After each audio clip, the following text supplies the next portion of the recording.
मुख्य पुजारी परंपरा के अनुसार भगवान जगन्नाथ की मूर्ति को जगाने और स्नान कराने के लिए प्रवेश करते हैं। दिए की रोशनी में भगवान का मुस्कुराता चेहरा चमकता है। राजेंद्र जी की आंखें रोज की तरह श्रद्धा से झुक जाती हैं, लेकिन आज कुछ अलग है। उनकी नजर भगवान के होठों के कोने पर अटक जाती है।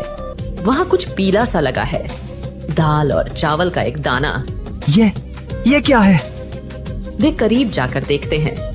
यह खिचड़ी का दाना है। भगवान के गालों पर भी हल्के पीले दाग हैं, जैसे किसी बच्चे ने जल्दबाजी में खाकर हाथ पोंछ लिए हों। राजेंद्र जी का दिल बैठ जाता है।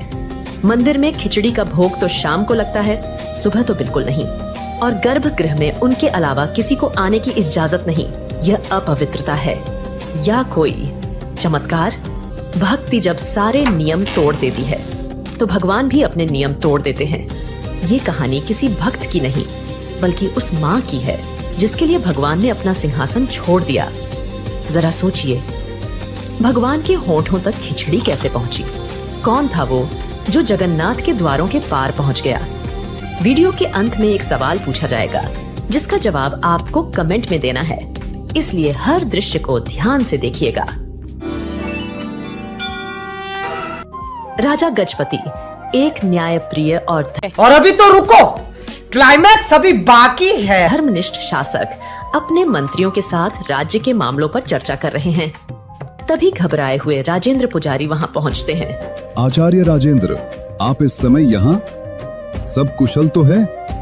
महाराज, अनर्थ भी कह सकते हैं और चमत्कार भी। समझ नहीं आ रहा। राजा खड़े हो जाते हैं। दरबार में सन्नाटा छा जाता है। स्पष्ट कहिए आचार्य, क्या हुआ है? महाराज, आज भोर में जब मैं गर्भगृह में गया तो मैंने प्रभु जगन्नाथ के श्रीमुख पर खिचड़ी के कण देखे। पूरे दरबार में कानाफूसी शुरू हो जाती है। खिचड़ी सुबह सुबह? यह असंभव है। क्या आपने स्वयं देखा? कोई भ्रम तो नहीं? महाराज, अपनी इन आंखों से देखा है, जैसे किसी ने प्रभु को भोग लगाया हो और उन्होंने उसे स्वीकार भी किया हो। पर सवाल यह है, कौन और कैसे? मंदिर के सारे द्वार बंद थे। राजा गजपति की आंखों में चिंता के साथ साथ एक अजीब सी जिज्ञासा तैर जाती है। ये कोई साधारण घटना नहीं है।